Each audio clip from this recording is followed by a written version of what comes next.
Sejam muito bem-vindos a mais um episódio do Mente Pro, nosso podcast de saúde mental. Pessoas incríveis contando a sua história, literalmente tentando muitas vezes ajudar o outro também. Hoje nós temos um tema muito especial, que é sobre transtorno borderline, que a gente vê muito, essas oscilações emocionais, intensidades, assim por diante. E a gente vai desmistificar um pouco tudo isso para vocês, entender como que a gente pode tanto buscar diagnósticos, como que a gente pode ver tudo isso, como que a gente tem tratamento, entendendo sobre as nossas emoções e as emoções intensas que muitas vezes esse transtorno pode gerar.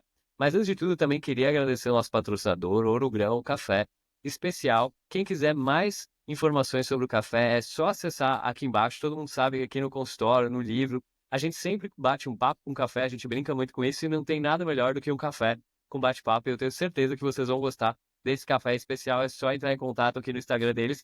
E não esqueçam, tem que sempre estar de olho porque eles não têm uma safra enorme. Então, sempre façam o pedido e ficam de olho. Então, eu também queria agradecer demais a presença da Elisa, psicóloga, que veio comentar um pouco sobre esse tema pra gente. Me conta, Elisa, primeira pergunta, assim, qual que é o teu momento, como é que tá a tua carreira, como que você foi parar se especializando cada vez mais em borderline? Me conta um pouquinho. Prazer é meu, Yuri. É um prazer estar aqui com você. Nesse momento da minha carreira, eu estou na fase, de fato, de me aprimorar, né? Como eu sempre gosto de falar, quem trabalha com saúde não se pode dar o luxo de não estar estudando cada vez mais. Então, eu estou sempre estudando cada vez mais. Agora, nesse momento, eu estou fazendo uma pós-graduação em psicologia baseada em evidências.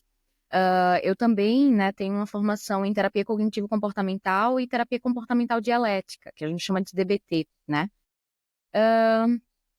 Hoje eu atuo, né, atendendo pessoas aqui do Brasil de forma online, mas eu atuo também atendendo pessoas do mundo todo porque eu sou bilíngue. Então, minha língua secundária é o inglês e eu atendo pessoas de outros países que são fluentes em inglês também, como Alemanha, Finlândia, Estados Unidos. E eu fiz a minha cartela de clientes pelo mundo inteiro.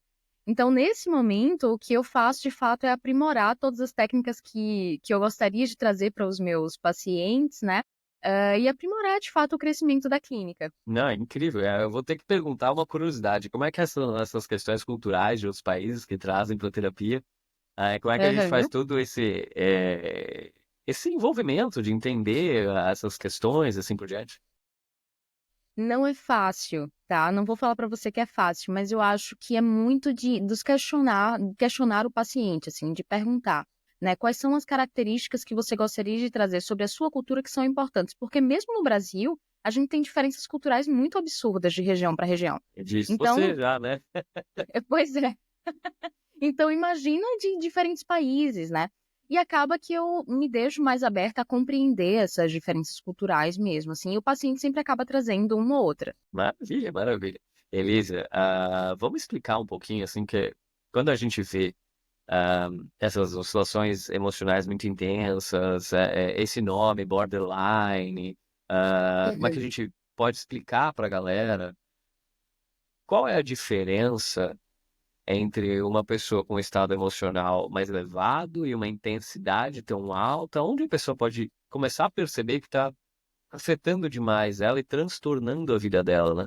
Eu acho que é muito importante a gente diferenciar desregulação emocional de transtorno, tá, porque algumas pessoas falam até de uma forma mais transdiagnóstica, sabe, Yuri? Algumas pessoas têm uma desregulação emocional própria de uma vulnerabilidade ali pessoal e que dá para trabalhar em terapia, mas não necessariamente se enquadram dentro de um transtorno psiquiátrico, né? Então, a gente tem essa diferença, né? O transtorno psiquiátrico, ele começa geralmente, né, a depender obviamente do transtorno, mas geralmente, falando aqui do border, ele começa no início da idade adulta.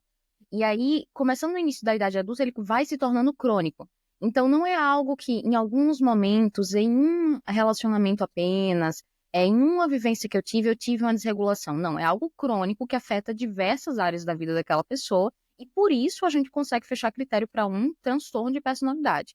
Porque quem tem desregulação não necessariamente fecha critério para transtorno de personalidade borderline, né? Uhum. Então, a pessoa pode ter dificuldade para se regular emocionalmente, para lidar com as suas emoções, para de fato expressar suas emoções, mas não necessariamente se enquadrar dentro de um transtorno. Mas falando um pouquinho do transtorno de personalidade borderline, né, eu acho que até para a gente começar a falar sobre isso, eu acho que é interessante a gente entender o que é um transtorno de personalidade, né? Porque a gente tem mais de 10 classificações, 10 tipos de transtornos diferentes de personalidade, E a gente tem no próprio DSM uma subdivisão de 3 tipos, né? 3 tipos de transtorno. Então, o grupo A, o grupo B, o grupo C e o border, ele se enquadra no grupo B, né? Justamente porque é um transtorno em que ele é mais errático. Como assim? Ele tem comportamentos que são diferentes dos padrões culturais, né? De onde ele vive. Então, quando a gente fala sobre o transtorno de personalidade borderline, a gente sabe alguns dados. Por exemplo, afeta 1 a cada 100 pessoas. A prevalência é maior também em mulheres, né? Alguns estudos no passado mostraram que era em homens, mas hoje a gente tem essa disputa na ciência, assim, que a gente não sabe se é mulheres ou homens. Alguns estudos mostram que é mais homens, outros mostram que é mais mulheres. Mas os mais recentes mostram que é mais mulheres. E a gente verifica uma vulnerabilidade emocional já presente desde a infância, né? Também tem esse detalhe, né? Então, quando a gente vai falar sobre transtorno de personalidade borderline, eu acho que a gente pode começar falando sobre o que é o transtorno de personalidade, né? Que ele se caracteriza justamente por alguns comportamentos crônicos e pensamentos que são diferentes do padrão da sociedade ali onde aquele indivíduo vive. E principalmente, né, que esse transtorno ele está muito entrelaçado com uma instabilidade afetiva e também com a vulnerabilidade emocional muito grande, né? Então, eu acho que a gente pode começar já por esse pressuposto, assim. E o que que você chama de vulnerabilidade emocional? Porque a gente vê milhares de posts, Uhum. milhares de informações na internet, Sim, falando de vulnerabilidade, emoções, como ser sim. melhor, regulação e assim por diante. E a gente acaba até tendo uma banalização desses termos, não de uma forma pejorativa, mas eu até compreendo com muita clareza que as pessoas vão aderindo o vocabulário e tentando encaixar, assim por diante, que nem o termo gratidão, né, que é baita conceito e a gente acaba utilizando de qualquer forma, muitas vezes. Eu acho que é valiosíssimo para o pessoal entender o que que é essa vulnerabilidade, o que que é essa a questão emocional, onde a gente vê que realmente existem pessoas que vão ter um pouco mais de sensibilidade, vão passar por uma situação delicada na vida e vão até ter explosões, muitas vezes, Hum. emocionais, dependendo do que estão passando. Mas existe esse fator crônico, que, enfim, tudo se mescla, todo mundo fala um monte de coisa e muitas vezes não estão falando nada, literalmente, né?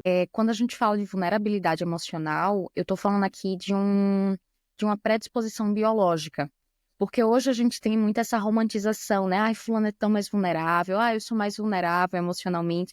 E a gente acha que vulnerabilidade é sobre isso, mas quando a gente fala de transtornos, eu falo de uma vulnerabilidade biológica, que hoje também é porque assim, hoje a gente está em fases de estudos iniciais sobre o transtorno de personalidade borderline. Então, quando a gente fala de vulnerabilidade emocional, a gente ainda não sabe se é um fator genético ou se é algo ligado aos neurotransmissores. A gente ainda não tem muita essa compreensão. O que a gente sabe é que existe uma vulnerabilidade emocional própria do indivíduo, que geralmente começa na infância. E isso dá tanto pano para manga que a gente tem até um estudo, que eu não vou me aprofundar tanto, porque ele ainda está em vias, assim, para a gente compreender as evidências, de fato, se eles são confiáveis, né? Mas a gente tem um estudo nos Estados Unidos de um professor, Scott, eu esqueci o sobrenome dele, em que ele fala sobre 2 tipos de infância, de crianças. Ele fala sobre as crianças orquídeas e as crianças dente de leão. Que basicamente as crianças orquídeas são crianças que têm uma vulnerabilidade emocional maior, biologicamente falando, né? Elas têm mais dificuldade de se regularem emocionalmente, de se expressarem emocionalmente também. E por isso elas precisam de um ambiente muito mais regulado, muito mais organizado, para elas se desenvolverem de forma saudável. Então, quando a gente fala de vulnerabilidade emocional, é de uma predisposição pessoal, biológica ali daquela pessoa, uma característica ali realmente muito individual, da predisposição ali genética, enfim, que a gente não sabe exatamente de onde vem, mas que pode ser um predispositor para transtornos. Não, isso eu acho valiosíssimo, Elisa, porque cada vez que vai passando muito tempo, a gente vai vendo as pessoas se informando de uma forma muito negativa. Até a ideia do podcast é a gente poder explorar um pouco mais, trazer um pouco mais de informações com mais veracidade e explicar para a população que falar sobre vulnerabilidade não é falar que eu tô tristinho, né? Não é bem Isso, isso. exatamente. Falar sobre vulnerabilidade é algo muito mais profundo e aí a gente acaba Isso. banalizando os termos e aí todo mundo fala assim, não, mas é uma pessoa sensível. Não, peraí, não é bem assim. Até em termos gerais ali da galera brincando e tal, a gente até compreende, mas acaba Sim, trazendo ali um grande estigma, muitas vezes, para as pessoas, isso. assim por diante. Mas voltando um pouquinho sobre os transtornos de personalidade, em específico, o borderline, o que que esse transtorno ele tem de característica muito clara que a gente pode notar, que diferencia de todos os outros, né? Tá. Falando sobre o transtorno de personalidade borderline, a gente tem algumas características que estão descritas no DSM como sintomas. Então, a gente tem o medo do abandono, que é uma das características principais desse transtorno, né? A gente tem também uma instabilidade no self, a instabilidade da visão de si e também instabilidade na visão do outro. Que isso é uma questão muito importante também para a gente fechar o critério diagnóstico, né? Porque o borderline, vamos dar um exemplo aqui, Yuri. O borderline, quando ele tem um parceiro e ele ainda não está em processo de remissão de sintomas, ele tende a ter dificuldades na visão que ele tem sobre os outros, para além de si. Então, o borderline, em uma semana, por exemplo, ele pode ter essa percepção de si que ele está indo para frente, que ele está evoluindo, que ele é uma pessoa grandiosa em alguns aspectos, que ele é uma pessoa capaz. Em outra semana, devido a um gatilho ou outro, ele pode, por exemplo, se identificar como uma pessoa com pouca capacidade, uma pessoa abaixo de outras, uma pessoa que nunca vai conseguir nada, percepções, pensamentos que a pessoa com esse tipo de transtorno pode ter, né? É uma instabilidade no self e na percepção sobre o outro também. Em relacionamentos, essa pessoa ela pode ter, por exemplo, um endeusamento do indivíduo durante o período e por conta de um gatilho ou outro, uma discussão, uma desavença interpessoal, ela pode olhar para esse indivíduo com uma perspectiva muito diferente. Então, se uma hora ela endeusa esse indivíduo, idolatra esse indivíduo por suas características, de repente ela consegue conceber outras ideias sobre esse indivíduo que colocam ele numa posição muito diferente. Então, quem antes era a pessoa perfeita, o parceiro perfeito, a pessoa ideal para minha vida, de repente se torna a pessoa que é um fardo, a pessoa que não consegue me compreender, a pessoa que não combina comigo. Então, é uma instabilidade, tanto de si quanto do outro. Uma das maiores características desse transtorno também é a desregulação emocional. E aqui a gente tem que colocar um asterisco, assim, para a gente compreender melhor do que a gente está falando. Essa, essa desregulação emocional, ela se caracteriza justamente pela dificuldade crônica de se regular emocionalmente. E isso já começa na infância, né? Então, durante a infância, esse indivíduo ele já é um pouco mais sensível, ele já tem características de vulnerabilidade emocional, feito a gente falou. Então, ele já é mais reativo. É aquela criança que, por exemplo, tem dificuldade com a raiva, tem dificuldade com a tristeza, tem dificuldade com a vergonha ou com a culpa. Então, a gente tem alguns desses sintomas e um outro sintoma também bem comum no transtorno de personalidade borderline é o splitting, que muitas vezes a gente vai citar como o pensamento dicotômico, né? E o borderline, ele é muito conhecido por ser intenso porque ele vive entre extremos, né? Então, ele só vê o mundo preto ou branco, né? Isso é uma característica do transtorno também. E, no geral, assim, outras coisas que a gente pode citar é que esse medo de abandono, ele nem sempre é um abandono real, feito o DSM descreve, né? O DSM, ele fala um abandono real ou um abandono imaginário. Como assim imaginário? É o medo da desconexão emocional.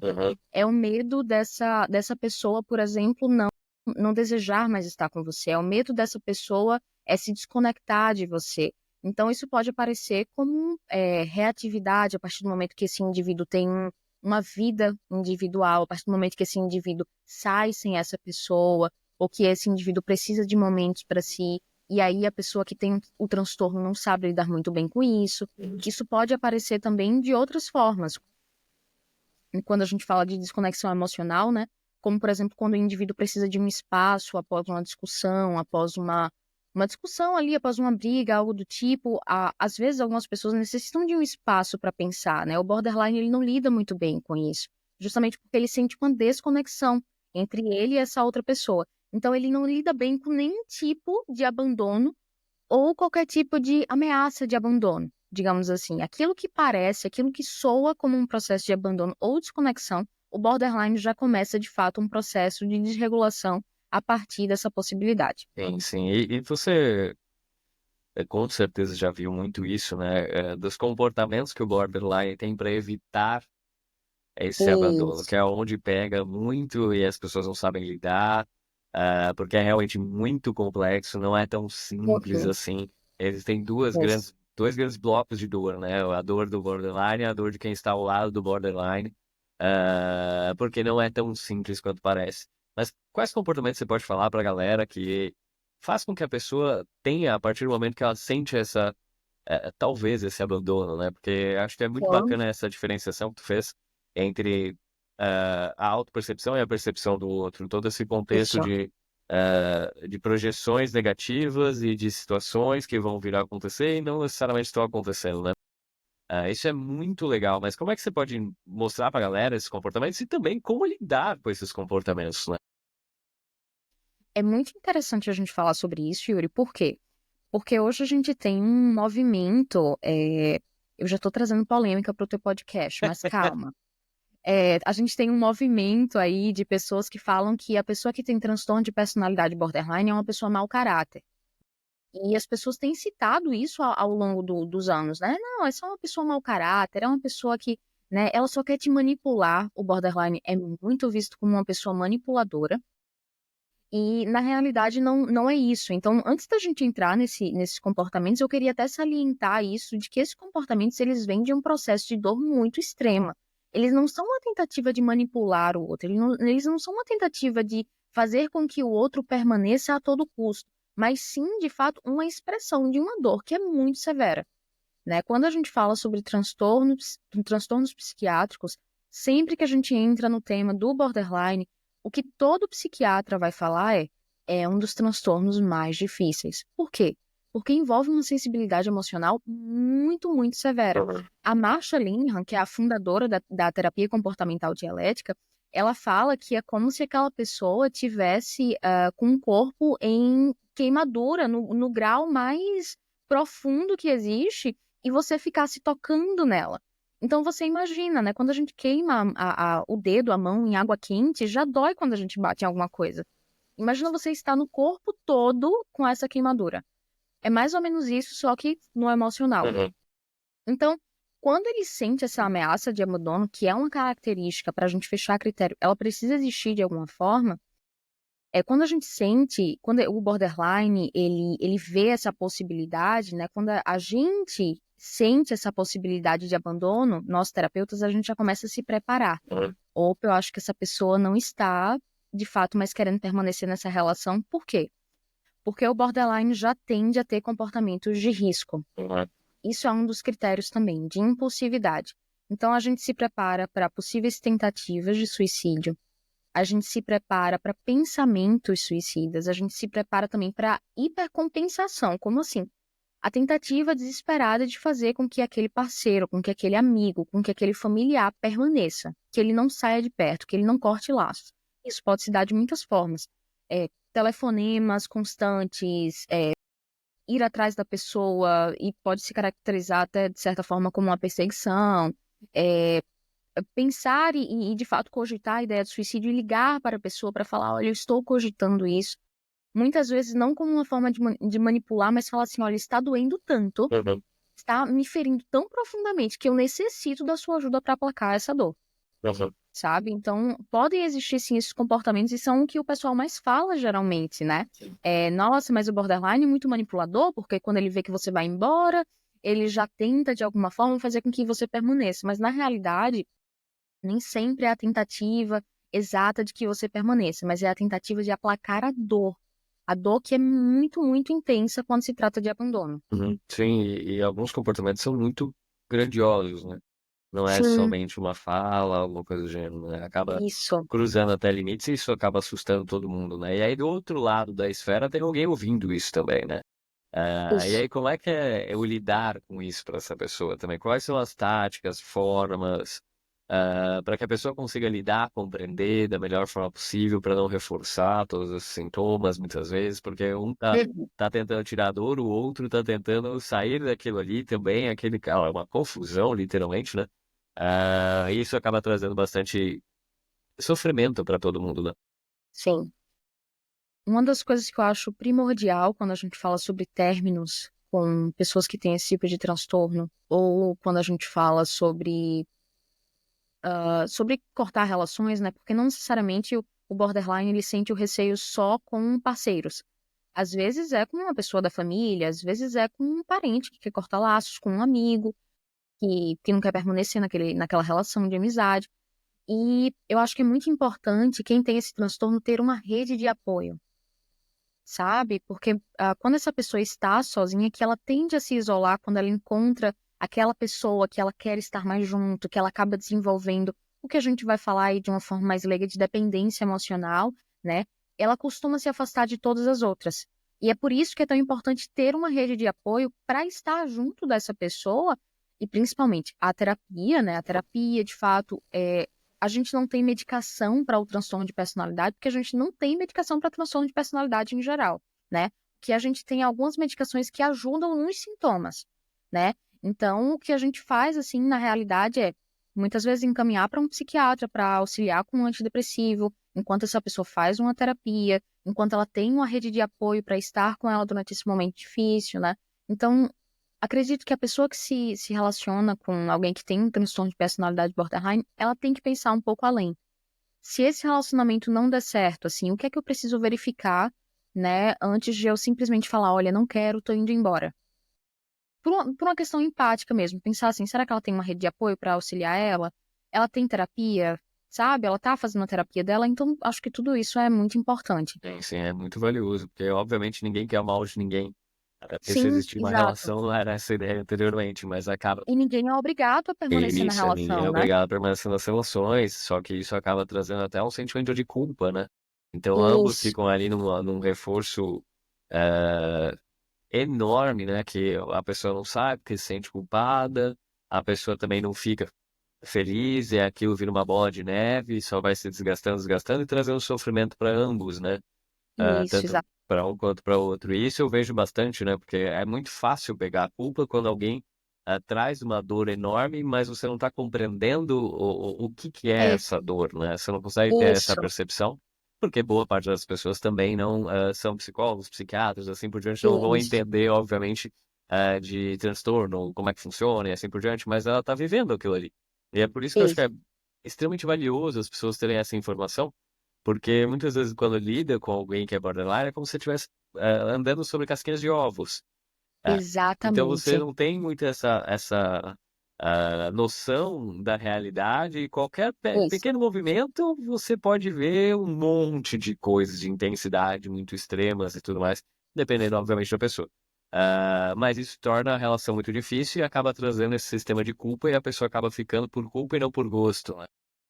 Isso que você falou é tão real, Yuri, de pisar em casquinha de ovos, que a gente tem até um livro que a gente sempre indica, chamado Como Parar de Pisar em Ovos, que é justamente como lidar com pessoas que têm o transtorno de personalidade borderline. Que é Isso a incrível, gente sempre literalmente, porque é indica. muito essa sensação que se dá. Isso. Porque a instabilidade é muito alta, e até voltando um pouquinho, né? Como é que as Uhum. pessoas podem, como é que a gente pode mostrar para as pessoas o que é essa instabilidade emocional, essa intensidade emocional? Porque ela não é simplesmente um choro, né? Ah, não, a pessoa tá ali chorando, Isso. não é bem assim, né? É uma intensidade altíssima para tudo quanto é coisa emocional. Tudo. Como eu falei, né, eles vivem em extremos, né? É muito difícil a pessoa que tem um transtorno de personalidade borderline, a gente não está aqui generalizando por completo, mas em geral é um pouco mais difícil eles encontrarem o caminho do meio, que a Marsha Linehan fala, né, que é a fundadora da terapia. É, é muito difícil eles chegarem em um meio termo. Ou eles pensam no branco ou eles pensam no preto, né? Então, quando a gente fala de desregulação emocional, a desregulação emocional, a gente tem que entender que ela existe em outros transtornos, como, por exemplo, quem tem TDAH também tem desregulação emocional. Uhum. Isso também é uma característica do transtorno. A gente tem isso também em outros transtornos, transtorno de humor, enfim. Só que, quando a gente fala do borderline, a gente fala sobre uma pessoa que está em vias sempre limítrofe. É como se ela estivesse sempre no limite dela. Então, não é uma desregulação de, estou me sentindo triste, vou me deitar na cama para ver se eu melhoro. É uma desregulação de, estou me sentindo triste, talvez seria melhor não estar mais vivo, estou pensando em suicídio. Uhum. É não saber lidar com as emoções e ir direto para o extremo. É não saber manejar as próprias emoções. Então, essas pessoas já tendem a pular direto para os extremos, né? Então, por exemplo, tive uma discussão com o meu namorado. O ideal é separar. estou me sentindo triste. O ideal é suicídio. Não estou me sentindo bem nessa casa. O ideal é fugir daqui. E aí a pessoa, de uma hora para outra, por uma atitude impulsiva, vai lá, arruma suas malas e vai para outro estado. Sim. Então, é sempre atitudes muito extremas, sabe? Sim, e são atitudes brutas, né? São Isso. atitudes Não, brutas. são atitudes impulsivas, brutas e muitas vezes irreversíveis. Muitas vezes irreversíveis. E aí tem até muitos que acabam se automutilando e tem. Isso, Isso é uma grande preocupação também, porque, isso. enfim, pode gerar muitos problemas, né? Sim, com certeza. A automutilação é um preditor, de fato, para o início de pensamentos suicidas, né? Isso quando não já está atrelado a pensamentos suicidas. Porque algumas pessoas veem a automutilação como um alívio da dor e outras já começam de fato, enxergar a automutilação como um preparo, em vias de fato, para o suicídio. Sim, sim. Que é um tema que a gente vai abordar em outro podcast também, sobre Muito suicídio, que legal, é traz muito isso. bacana também, mas a gente vai Sim. abordar isso. E até voltando um pouquinho, né, Elisa, é que eu acho esse tema tão interessante, porque quando a gente fala das relações das pessoas e etc., a gente nunca presta muita atenção no que é essa intensidade também pro bem, que é assim, a pessoa ela vai se apegar muito rapidamente e fazer um todo pelo outro ali. Então, do mesmo jeito que entra, do mesmo jeito que sai, do mesmo jeito que vai para um lado, vai para um outro, é extremamente intenso. Mas não é uma intensidade de vontade, é uma coisa fora, desproporcional, literalmente. Isso, exato. É muito grandioso, né? É muito grandioso, porque em um dia já tá falando assim, meu Deus, eu te amo, você é Isso, o homem da minha vida, a mulher da minha vida, e no dia seguinte já tá pedindo em casamento, e assim as coisas vão rolando, e se joga literalmente pra aquela dinâmica e assim por diante. O que é diferente também, que a gente fala assim, nossa, mas é uma pessoa apaixonada, né? Uma pessoa uhum, e a gente acaba até confundindo, assim, com esse lado da paixão, do isso, romantismo, nossa, eu gosto de você, você gosta de mim, a uhum, gente quer ficar o tempo todo junto. Não é bem isso, isso, né? É uma coisa extremamente mais intensa, isso. onde a pessoa não consegue ter a noção real, daquilo, e muitas vezes se conectam com pessoas que estão naquele momento talvez mais carentes, muitas vezes, e aí acaba cobrindo muito aquele espaço. E aí aquilo ali vira um grande bolo, A receita literalmente. É a perfeita, né, receita para um perfeita. relacionamento bem disfuncional. Isso, a receita é Exatamente. perfeita. Não que não existam pessoas que vão se amar de uma forma muito legal e etc., mas é uma receita de bolo perfeita para uma facilidade ali de um estar ofertando muito e o outro precisa de muita coisa dessa Isso. oferta, né? E acho que isso é extremamente perigoso e é um apontamento também de olhar. E quando você falou também dos comportamentos de risco, eu acho que é legal a gente trazer para as pessoas o que são comportamentos de risco, que essas Uhum. intensidades falam, né? O que é um comportamento de risco? É eu pegar e dirigir a 200 por hora em São Paulo? Ou eu literalmente falo assim, legal, bacana, eu vou comprar aqui alguma coisinha dentro do meu orçamento, né? Uhum, sim. Comportamentos de risco a gente caracteriza em comportamentos autolesivos, comportamentos voltados para o suicídio e comportamentos que geram um mal-estar psicossocial no geral, né? Então, por exemplo, aquela pessoa que, por impulso, vai lá e gasta R$ 15.000 num dia, é um comportamento de risco, mas risco o quê? Financeiro, né? Mas quando a gente fala comportamentos de riscos em transtorno de personalidade borderline, geralmente eles são muito mais voltados para comportamentos de riscos ao suicídio. Então, por exemplo, a autolesão, que em algum momento, vamos lá, pessoas que provocam, né, autolesão, geralmente elas provocam a autolesão perto do pulso, por exemplo, isso pode acontecer, né? Então, são locais que muitas vezes são mais perigosos da gente, né, estar com esse tipo de comportamento. Como você falou, né, pegar uma via a 200 por hora, isso é um comportamento também mais voltado para o suicídio. Então, a gente tem vários comportamentos que são de risco, de fato, à vida, Uhum. né? E é isso que a gente caracteriza como um comportamento de risco. Maravilha, Elisa. Agora pensando, ok, entendemos um pouco sobre todo esse processo do borderline, das instabilidades emocionais, vulnerabilidade, com essa relação que é uma relação muito sensível. E como é que a gente pode pensar no tratamento disso, para além de medicamentos? Hoje a gente tem a terapia comportamental dialética, fundada pela Marsha Linehan. A Marsha, basicamente, ela era discípula de Beck, de Aaron Beck, né, que é o fundador da terapia cognitivo-comportamental, a famosa TCC. E aí, ele inclusive faleceu em 2021, queria ter sido uma discípula dele antes, queria ter conhecido ele antes, mas, bom, a Marshall ela estudava com o Aaron, né, e ela viu que a TCC, muitas vezes, ela não dava conta de incrementar a quantidade de habilidades que pessoas que eram cronicamente suicidas necessitavam. Habilidades de regulação, habilidades de atenção plena, habilidades interpessoais.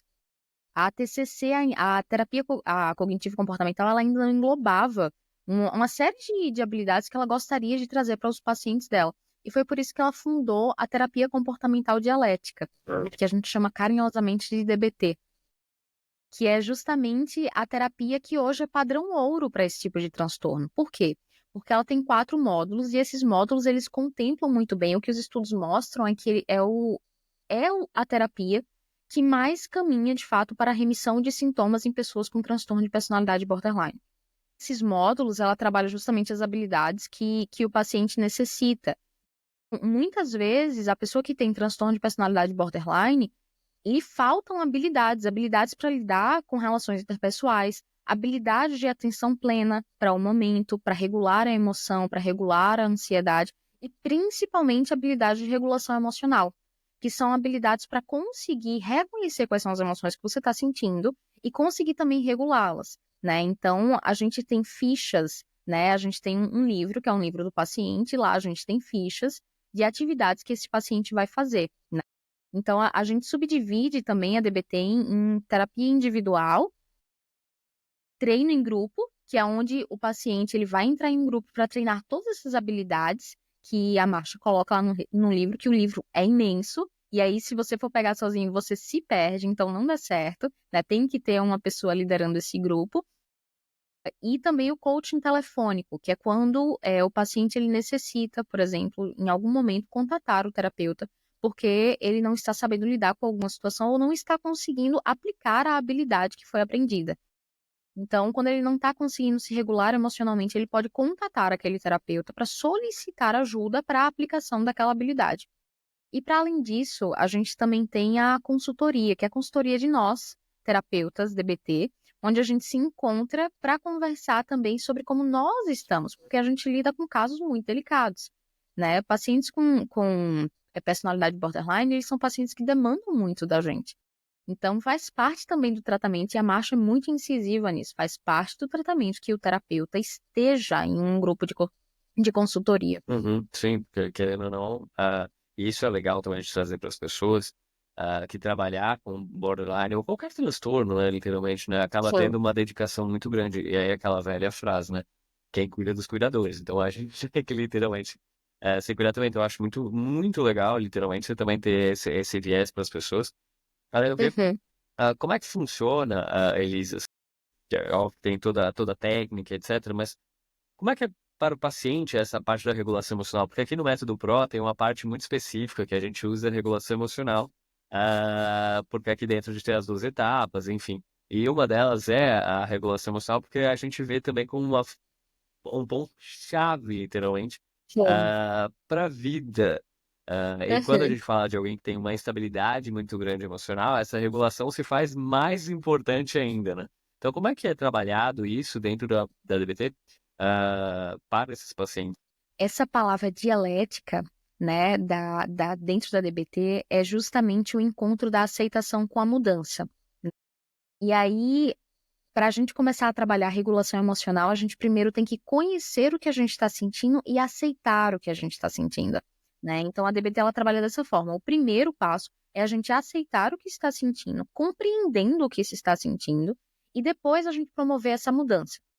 E o que é a mudança? A mudança é a aplicação de alguma habilidade regulatória para aquele paciente, que muitas vezes vai envolver alguma habilidade de fato que foi desenvolvida dentro de um grupo de habilidades. Como, por exemplo, a gente tem uma ficha que se chama TIP, TIP. E dentro dessa ficha, a gente tem algumas habilidades para momentos de alta intensidade emocional. Então, a gente utiliza, por exemplo, a respiração diafragmática, que é própria da TCC. A gente utiliza, por exemplo, um recipiente com água gelada e gelo, né, para a gente promover no paciente o que a gente chama de reflexo de afogamento, que é quando ele coloca o rosto ali por alguns segundos e sai, respira um pouco e depois coloca novamente, porque a temperatura junto com prender a respiração, promove o reflexo de afogamento e isso ajuda o cérebro no processo de regulação emocional. Então, isso é algo muito interessante também que a gente utiliza. Além do relaxamento muscular, o relaxamento muscular de Jacobson também, a gente faz várias atividades que ajudam o paciente a se regular naquele momento. Assim como a gente também pode incrementar coisas que são muito individuais. Então, por exemplo, a gente pode ter um paciente que o que ajuda ele naquele momento a se regular é fazer um journaling, escrever bastante, sabe, sobre o que está sentindo. Vamos utilizar isso. Para outro paciente, é a atividade física. Perfeito. Inclusive, essa é uma das etapas da TIP, que é a atividade intensa. Quando aquele paciente está num movimento muito intenso emocionalmente, a gente indica que ele faça alguma atividade intensa de exercício físico para auxiliar ele no processo regulatório também. É valiosíssimo, Então, né? isso é algo E bem interessante que a gente e usa eu também. acho muito bacana, porque, enfim, no método PRO, a gente usa muito essa estruturação de você se regular a partir de outras atividades, como se fosse uma balança, literal. E aí cada um vai ter também um estímulo, né? Quando a gente vê os pacientes, vê as pessoas, o incentivo é diferente. Então, para o Yuri, realmente pode ser algo maravilhoso, mandar áudios para ele mesmo no próprio WhatsApp e falar, falar, falar, falar, falar, falar, falar.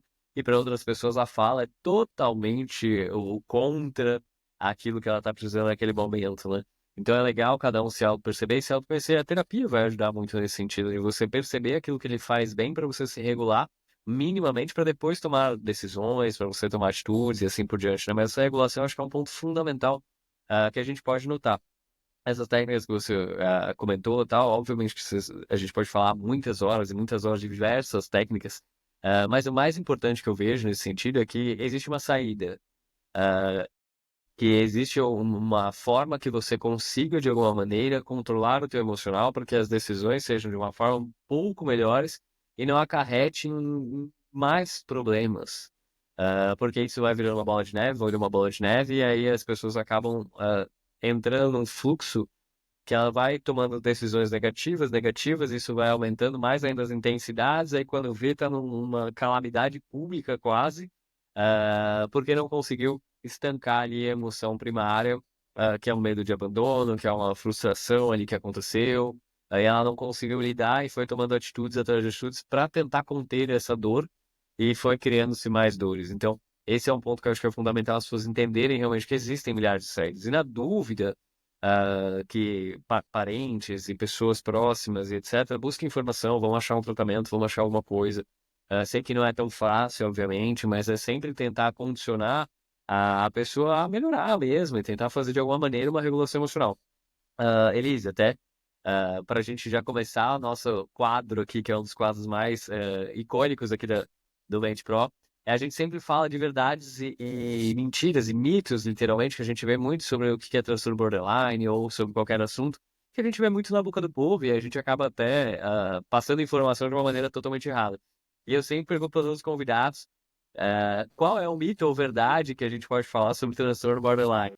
Eu acho que um dos mitos principais é que o indivíduo que foi diagnosticado com transtorno de personalidade borderline, ele é um indivíduo que nunca vai poder ter um relacionamento saudável. Eu acho que esse é um dos principais e isso é um mito, porque o transtorno de personalidade borderline tratado, principalmente com a terapia que é padrão ouro, que é a terapia comportamental dialética, a gente tem um índice aí de remissão de pelo menos 50% dos sintomas a partir do segundo ano de tratamento. Às vezes leva até menos tempo. Então, o que acontece é que, de fato, é muito difícil manter um relacionamento com uma pessoa com esse diagnóstico se essa pessoa não faz um tratamento. Mas se ela faz o tratamento adequado, a gente tem muitas chances dela conseguir a remissão, dela conseguir não ter mais vários dos sintomas que o transtorno traz. Então, eu acho que esse é um dos principais mitos e eu acho que um outro mito também que é muito importante a gente também citar é que quem tem esse transtorno é uma pessoa mau caráter. Uhum. Então, as pessoas falam muito isso, assim, é mau caráter, é manipulador. Uma coisa é uma coisa, outra coisa é outra coisa. O transtorno, ele é um transtorno psiquiátrico, né? Ele é tratável através de terapia, né? E é importante também que uma coisa também não exclui a outra. A pessoa também pode ter um caráter um pouco mais duvidoso, tendo também um transtorno. Mas é importante a gente saber diferenciar o que é dificuldade de regulação emocional, dificuldade com questões de abandono e o que é manipulação, mau caráter, entre outras série de coisas. Sim, sim, sim. E essa parte do mau caráter ou até mesmo da manipulação, acho que caiu muito na boca do povo que tudo é manipulação. É, Tudo, a uhum, pessoa tá manipulando, manipulando, manipulando. E no fim, né, se for parar para olhar um outro lado da esfera, todo mundo, de alguma maneira, está tentando obter alguma coisa em troca de alguma outra coisa, e a gente não vê isso como maldade, isso é muito natural, né? A isso, gente sempre vai fazer uma troca entre pessoas. Então eu vou solicitar de alguma exatamente. maneira, eu vou receber de outra maneira. E existem manipulações que a gente fala assim, nossa, mas é pro bem. Não, o manipular faz parte ali das Sim, integrações entre pessoas. Contudo, né, existem sim pessoas que vão ter um caráter duvidoso, existem sim sim, pessoas que estão tentando tirar a dor de qualquer forma, existem sim sim. pessoas que vão, de alguma maneira, fazer o bem sem esperar nada em troca, mas de qualquer jeito vão ter sempre algum tipo de interação social, vão existir algumas manipulações, mas não necessariamente tem a ver com esse mau-caratismo, com essa, a pessoa tá de alguma maneira fazendo algo mal e assim por diante. E eu vou te falar também que, assim, a maioria das pessoas que eu conheço que possuem esse diagnóstico são pessoas sensíveis, são pessoas muito amáveis e empáticas. Eu não sei se eu dei sorte como pessoa e como profissional, mas a maioria dessas pessoas são realmente muito, muito empáticas, cuidadosas, sabe? Então, eu acho que assim a gente tem uma percepção muito errônea sobre o que é o borderline. Sim, eu concordo com você e até posso ter dado sorte também, tá, Elisa? Mas, Aham. também todos os pacientes que eu já atendi com relação a isso também eram pessoas maravilhosas, Sim, mas tinham muita dificuldade dessa regulação emocional, muito medo desse exatamente. abandono, e muitas vezes tomavam atitudes de a qualquer custo para não ter talvez esse abandono ou não sentir que talvez vai ser abandonado. Então Exato. tomavam qualquer atitude ali para ter essa ah, evitar essa dor, né? Apesar de já estar doendo. Mas você tem mais algum mito ou verdade para trazer pra gente? É, uma verdade também que eu acho que é importante a gente citar é que existem preditores para esse transtorno, assim, quando a gente fala sobre infância. A gente tem essa questão da vulnerabilidade emocional, que eu já citei aqui, né, que é uma questão biológica e afins, mas a gente também tem o trauma na infância, o ambiente invalidante, né, que são ambientes onde existe abuso físico, sexual, psicológico, negligência. A gente também tem um fator que está sendo estudado, que é a não biparentalidade, que é quando a pessoa só tem um parente de confiança, um cuidador. Isso também predispõe a criança a no futuro desenvolver transtorno de personalidade borderline, né? Esse estudo, inclusive, ele é bem recente e ele, de fato, assim, trouxe material suficiente para a gente acreditar que isso é um preditor. E quando a gente fala sobre isso, a gente não fala sobre pai e mãe. Qualquer, qualquer segundo cuidador está valendo. Então, avô e mãe, avó e pai, sabe? Um tio muito próximo que se caracteriza como um segundo cuidador. Então, o importante é ter duas pessoas que são cuidadoras. Então, esse transtorno, muitas vezes, ele é o combo de vulnerabilidade emocional e ambiente invalidante na infância. Sim, isso também é bem valioso para as pessoas entenderem também. Sim. Elisa, eu queria agradecer demais por você ter aceitado o convite. Foi uma aula incrível que você deu. Espero ter ajudado muitas pessoas aqui com o seu podcast também, Espero com todas também. as informações. Quem tiver alguma curiosidade, alguma pergunta, deixem por escrito aqui. A gente sempre vai estar tentando responder. A gente convida a Elisa de novo aqui para bater um papo com a gente, Opa, tirar todas as eu venho. dúvidas, e ajudar a gente a minimamente informar as pessoas. Muito obrigado por ter aceitado o convite. Muito obrigada, Yuri. E, pessoal, muito obrigado. Espero que vocês tenham gostado desse episódio. Obrigado pelo like, pelo comentário e compartilhar. Até a próxima.